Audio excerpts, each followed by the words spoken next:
Andrew D'Souza ಅವರೇ, ಮಾಧ್ಯಮ ಮಿತ್ರರೇ, ಬಹಳ ಸುಂದರವಾದ ಕ್ಷಣಗಳು.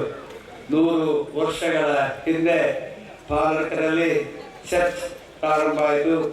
ಚರ್ಚ್ ಪ್ರಾರಂಭ ಆದ ಬೆನ್ನಿಗೆ 2ನೇ ವರ್ಷದಲ್ಲಿ ಶಾಲೆಯನ್ನು ಕೂಡ ನಮ್ಮ ಗುರುಗಳು ಪ್ರಾರಂಭಿಸಿದಂಥ ಇತಿಹಾಸ.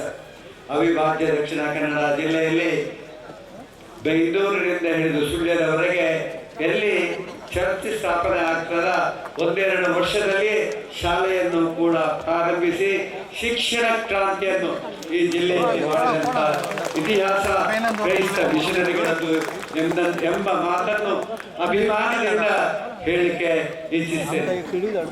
ಇವತ್ತು ನಾವೆಲ್ಲ ಶಾಲೆಗೆ ಹೋಗ್ತಾ ಇದ್ದಂತಹ ಸಂದರ್ಭ 40-50 ವರ್ಷಗಳ ಹಿಂದೆ ಆ ಮೂಡಬಿದ್ರೆಯ ಜೈನ್ ಹೈಸ್ಕೂಲ್ಗೆ ಈ ಕಡಲನೆಲೆಯಿಂದ ವಿದ್ಯಾರ್ಥಿಗಳು ವಿದ್ಯಾರ್ಥಿನಿಯರು ಬುತ್ತಿ ಹಿಡ್ಕೊಂಡು ನಡ್ಕೊಂಡು ಬರ್ತಾ ಇದ್ದಂತಹ ಕಾಲ.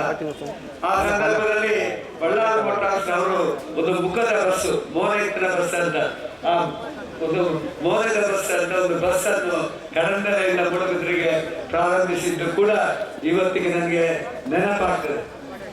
ಅಲ್ಲದೆ ತದನಂತರ ಕೃಷ್ಣಪ್ಪಣ್ಣನ ಕಾರು ಅಂತ ಕೆಲವರು ಕಾರುಗಳನ್ನು ಓಡಿಸ್ತಾ ಇದ್ರು. ಆ ಕಾರ್ನಲ್ಲಿ ನಮ್ಮ ಕಾಲೇಜ್, ಜೂನಿಯರ್ ಕಾಲೇಜಿಗೆ ಬರುವಂತ ವಿದ್ಯಾರ್ಥಿನಿಯರು ಬರ್ತಾ ಇದ್ದಂತ ಕಾಲ. ಆಮೇಲೆ ಬದಲಾವಣೆ ಆಯಿತು, ಬಸ್ಸುಗಳು ಪ್ರಾರಂಭ ಆಯಿತು. ಆದರೆ ಒಂದು ಇತಿಹಾಸ, 100 ವರ್ಷಗಳ ಹಿಂದೆ ಇಲ್ಲಿ ಚರ್ಚ್ ಪ್ರಾರಂಭ ಆಗಿ ಈ ಪರಿಸರದ ಜನರ ಜ್ಞಾನೋದಯ, ಜನರ ಬದುಕಿನಲ್ಲಿ ಒಂದು ಸಾರ್ಥಕತೆಯನ್ನು ಉಂಟು ಮಾಡುವಂತಹ ಕೆಲಸ ಆ ಕಾಲದಲ್ಲಿ ಪ್ರಾರಂಭವಾಗಿದೆ ಎಂಬುದನ್ನು ಇಲ್ಲಿ ಉಲ್ಲೇಖಿಸಲಿಕ್ಕೆ ಇಚ್ಛಿಸ್ತೇನೆ.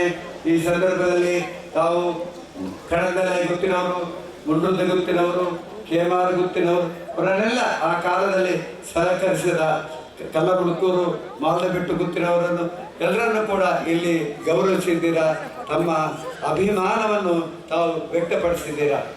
ಭಾರತ ದೇಶ ಕನ್ಯಾಕುಮಾರಿಯಿಂದ ಹಿಮಾಲಯದವರೆಗೆ ನಾವೆಲ್ಲರೂ ಈ ದೇಶದಲ್ಲಿ ಕ್ರೈಸ್ತರು, ಮುಸ್ಲಿಮರು, ಹಿಂದೂಗಳು, ಪಾರ್ಸಿಗಳು, ಜೈನರು ನಾವೆಲ್ಲ ಒಂದಾಗಿ ಬದುಕುವಂಥ ದೇಶ ಈ ಭಾರತ ದೇಶ. ಈ ದೇಶದಲ್ಲಿ ಶಿಕ್ಷಣ ಕ್ರಾಂತಿ, ಆರೋಗ್ಯ ಕ್ರಾಂತಿಯನ್ನು ಕ್ರೈಸ್ತ ಸಮಾಜದವರು ಹೃದಯ ಶ್ರೀಮಂತಿಕೆಯನ್ನು ಮಾಡಿ ತೋರಿಸಿದ್ದಾರೆ ಎಂಬುದನ್ನು ಕೂಡ ಅಭಿಮಾನದಿಂದ ಹೇಳಲಿಕ್ಕೆ ಇಚ್ಛಿಸ್ತೇನೆ. ಇವತ್ತಿನ ನಮ್ಮ ಬಿಷಪ್ ಸಾಹೇಬರು ಎಲೋಸಿಯಸ್ ಪೌಲ್ ಡಿಸೋಜಾ ಅವರ ಕಾಲದಲ್ಲಿ ನಮಗೆ ಮೆಡಿಕಲ್ ಕಾಲೇಜ್, ಕ್ರೈಸ್ತ ಸಮುದಾಯದವರು ಮಂಗಳೂರಿನಲ್ಲಿ ಮೆಡಿಕಲ್ ಕಾಲೇಜ್ ಪ್ರಾರಂಭ, ಬೆಂಗಳೂರಿನಲ್ಲಿ ಮಾತ್ರ medical college, Saint Thomas medical college ಇತ್ತು. ಆದರೆ ನಮ್ಮ ಬಿಷಪ್ ಸಾಹೇಬರು ನಮ್ಮ ಜಿಲ್ಲೆಯಲ್ಲಿ ಕೂಡ ಮೆಡಿಕಲ್ ಕಾಲೇಜ್, ಇಂಜಿನಿಯರಿಂಗ್ ಕಾಲೇಜ್ ಮಾಡುವುದನ್ನು ಮಾಡಿ ಶೈಕ್ಷಣಿಕ ಕ್ರಾಂತಿಯನ್ನು ಕೂಡ ಮಾಡಿ ತೋರಿಸಿದ್ದಾರೆ ಎಂಬುದನ್ನು ಇಲ್ಲಿ ಹೇಳಲಿಕ್ಕೆ ಇಚ್ಛಿಸ್ತೇನೆ.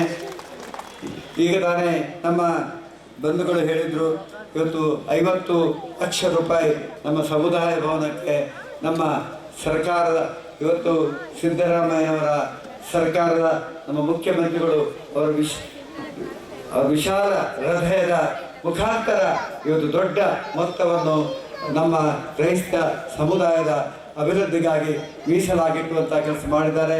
ಇವತ್ತು ಬೆಳಿಗ್ಗೆ ನಾವು ಮೂಡಬಿದ್ರೆಯ ಆಲಂಗಾರ್ ಚರ್ಚಿನ ರಿಪೇರಿಗೆ 10 ಲಕ್ಷ ರೂಪಾಯಿ, ನಮ್ಮ ಅದೇ ರೀತಿ ನಮ್ಮ ಹೊಸಬೆಟ್ಟಿನ ಚರ್ಚಿನ ರಿಪೇರಿಗೆ 10 ಲಕ್ಷ ರೂಪಾಯಿ, ಅಲ್ಲಿ 20 ಲಕ್ಷ ರೂಪಾಯಿ ಲೆಕ್ಕನ್ನು ಕೊಟ್ಟು ಇಲ್ಲಿಗೆ ಆಗಮಿಸಿದ್ದೇವೆ. ನಮ್ಮ ಮೂಡಬಿದ್ರೆ ವಿಧಾನಸಭಾ ಕ್ಷೇತ್ರದ ಎಲ್ಲೆಲ್ಲಿ ಅವಶ್ಯಕತೆ ಇದೆ ಅಲ್ಲಿ ನಮ್ಮ ಕ್ರೈಸ್ತ ಚರ್ಚಿನ ರಿಪೇರಿಗಳು, ಅಲ್ಲದೆ ಸಮುದಾಯ ಭವನಗಳ ನಿರ್ಮಾಣಕ್ಕೆ ನಿಮ್ಮ ಶಾಸಕನಾಗಿ ನಾನು ಶಕ್ತಿ ಮೀರಿ ದುಡಿಯುತ್ತೇನೆ ಅಂತ ಮಾತುಗಳನ್ನು ಇಲ್ಲಿ ಉಲ್ಲೇಖಿಸಲಿಕ್ಕೆ ಇಚ್ಛಿಸ್ತೇನೆ.